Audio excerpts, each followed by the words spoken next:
Subscribe now and press the bell icon. Never miss an update. Welcome to Anti-Virtual Lab.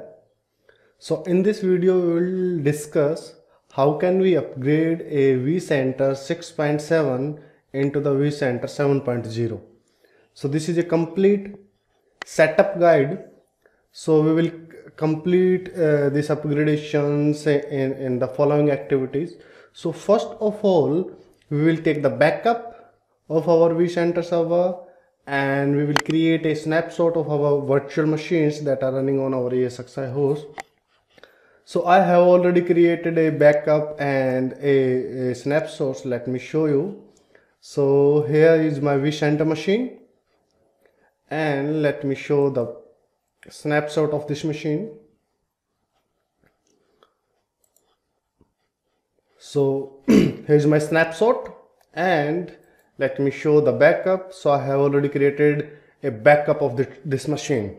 So if in case we are doing the upgrade and upgrade goes fail, so it will help us to restore our environment. Okay, so this is for the security purpose, for the restoration purpose in case of failure. So if you don't know how to take the backups, so I will share the link in the description, so you can find the link of how to create the backup of the vCenter server.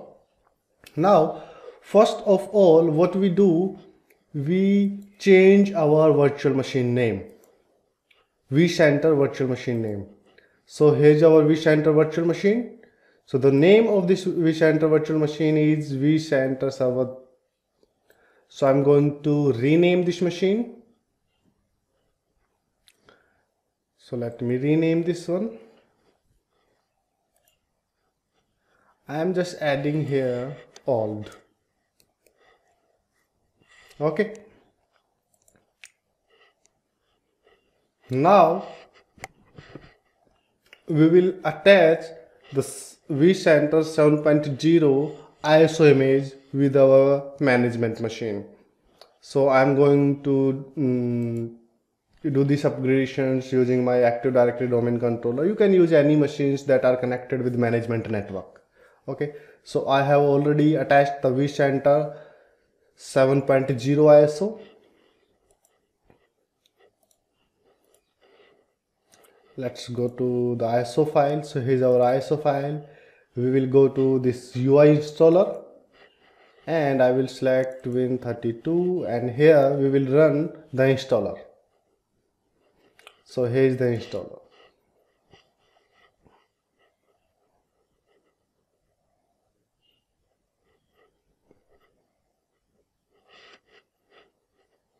So it's loading.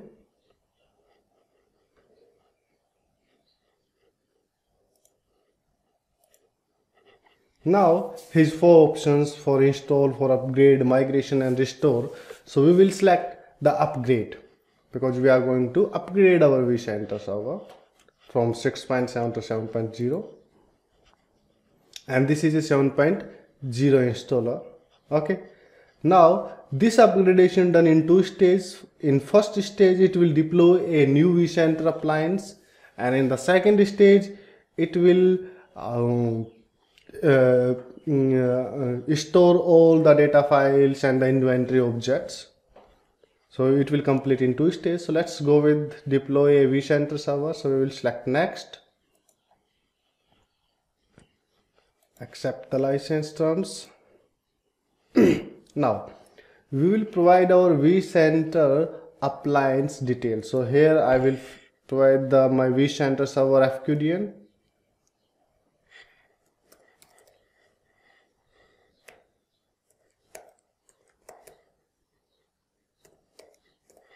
And port will be the 443. Let's connect to the source.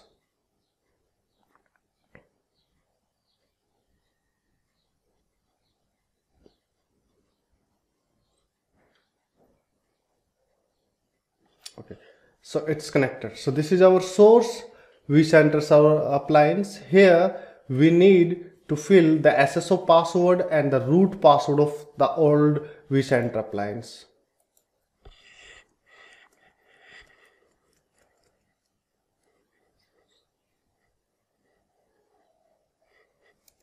Sorry.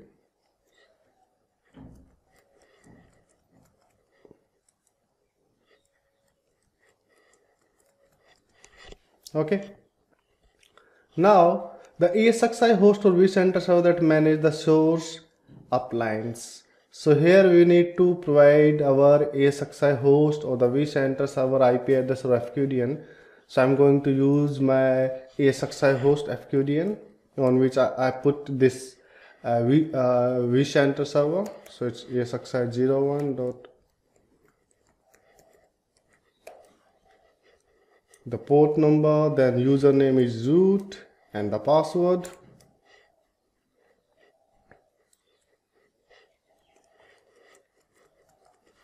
Okay. Let's accept the certificate warning. Now it will validate all the parameters.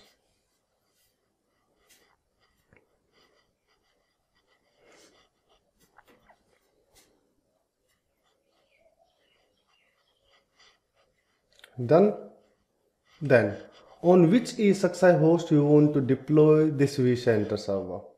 Okay, so I am going to deploy on the same ESXi host. Sorry.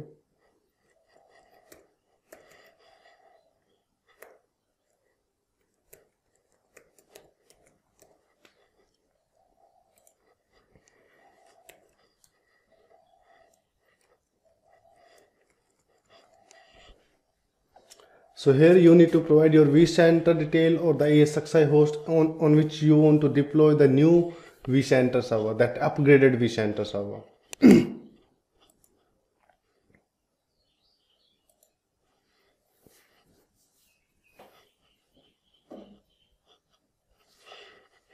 Now, what VM name you want to deploy? So I want to give the name of this vCenter server 7. And what password for the root user you want to set? So type your password here.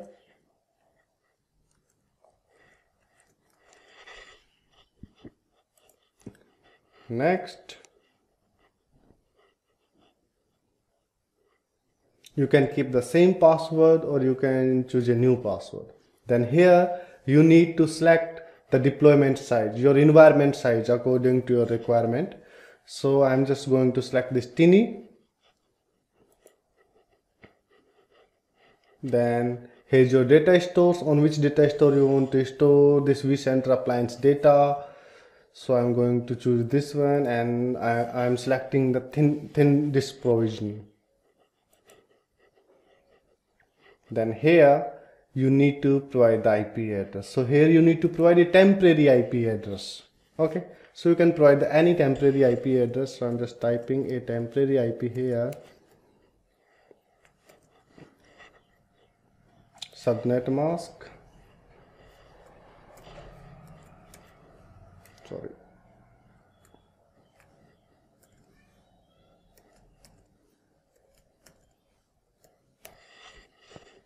Gateway.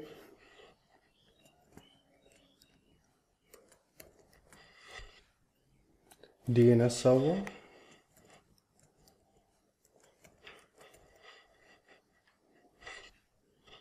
Then next. So all the parameters are correct. You can verify here. Let me check what is my DNS server.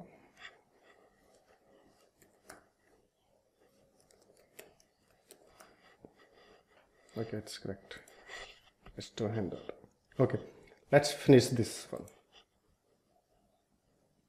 So this step will take few minutes, 10 to 15 minutes to complete the deployment of the new vCenter server. Then it will start the second stage, configuration of the new one.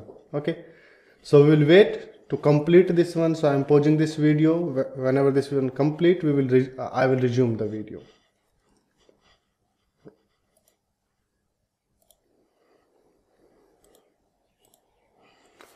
So guys, first step has been successfully completed. Now let's go to the next step. So if by mistakenly you close this screen, so you can visit the temporary IP address on the port number 5480. Okay, Let's continue this step.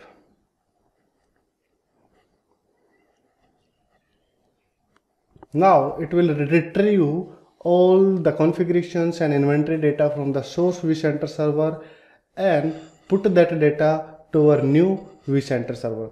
Okay, let's wait to complete this loading.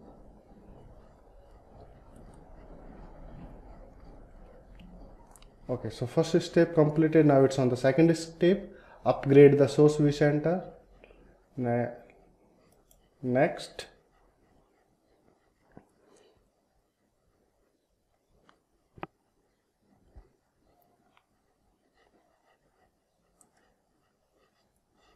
it's saving all the parameters that we configured in our previous step.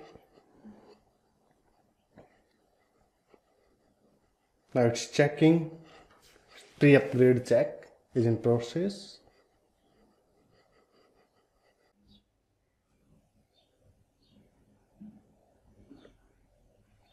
Okay, so pre-check has been completed.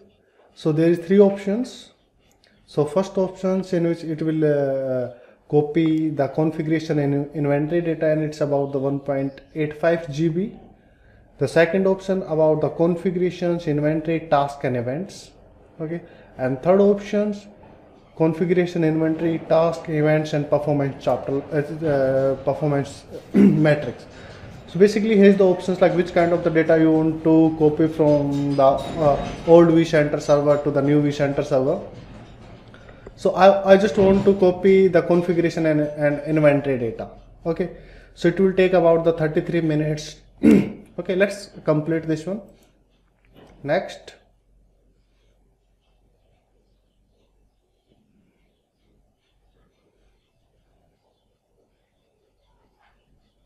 Then this is the CIP program. I will select this, continue. It's saving the parameters. Now it's ready. So basically it will take more than 30 minutes. So I have backup the source. Okay, let's accept this one and finish. So whenever this step will be completed, it will automatically shut down the old vCenter server and you can access the new vCenter server using your FQDN. Okay, existing FQDN. So it will automatically change the IP address. It will remove the temporary IP address and it will place the actual vCenter IP address to this new appliance machine. Okay, so it will take more than 30 minutes. So let's wait to complete this one. So it's completed. The data copying from the source to the target completed, setup and service instruction completed, importing the data has been completed. Okay, so let's visit this link to get start.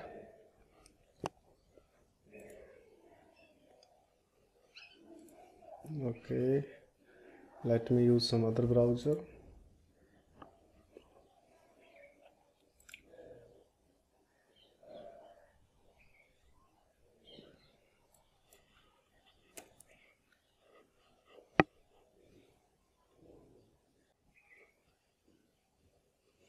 Okay, look this. The old appliance is automatically powered off and the new one is running in the running state. And if we check, it's loading. So it's the new setup, so it will take few time to load all the consoles.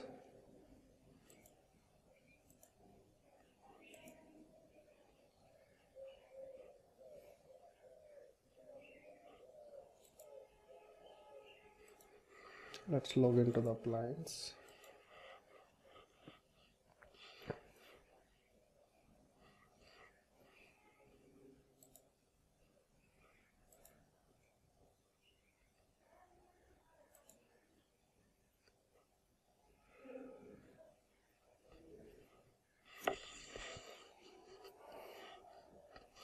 Okay, look, the version is 7.0. All states are good, the same domain. So okay friend, So our vCenter server has been successfully upgraded. Okay, all the inventory objects are there. If you look what is the version of the vCenter, so now our vCenter version is 7.0. So like that you can upgrade a old vCenter server 6.7 or 5.0, sorry 5.0, 5.5, 6.5, 6.0 to the latest version 7.0. Okay, so thank you so much for watching this video. Leave your comment in the comment box. If you like this video, please press the like button. Thank you so much.